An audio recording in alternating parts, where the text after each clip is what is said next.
et une étiquette du patient qui est non traitable, récalcitrant, qui ne répond pas aux solutions traditionnelles et qui essouffle notre système de la santé. Donc, c'est clair que lorsque on arrive aux urgences, qu'ils ouvrent notre dossier et qu'ils voient la pile qui vient avec le nombre de consultations, le nombre d'essais, le nombre d'échecs, ben c'est clair que lorsque un intervenant se retrouve face à nous, il se dit d'emblée, ben là, s'ils ont déjà tout essayé ça, puis qu'il n'y a pas eu de solution, ben comment moi je peux les aider ou comment moi je peux faire quelque chose de différent.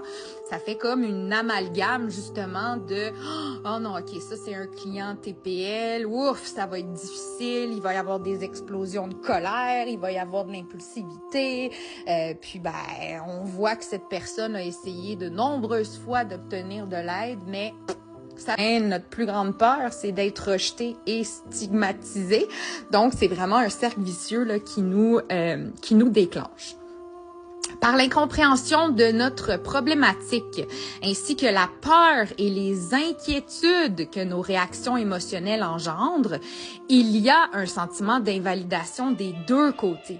Donc, invalidation des compétences du professionnel face à notre problématique, mais aussi le renforcement du rejet et de l'invalidation émotionnelle des patients TPL. Nous, les TPL, nous suscitons davantage de sentiments négatifs auprès des professionnels de la santé, tels que la frustration, la colère, la suspicion, l'aversion, comparativement à d'autres patients.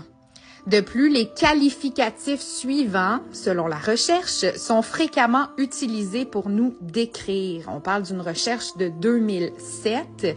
Manipulateur, agresseur, difficile, non collaborant, violent verbalement et j'en passe parce que le but, là, je veux pas m'attarder là-dessus, mais c'est de nommer que les intervenants étant dans la peur ont une diminution significative de l'empathie et de l'accueil. Moi, si j'ai peur de quelque chose dans la vie, ça va être difficile pour moi de l'accueillir, puis d'être bienveillant et d'être dans l'ouverture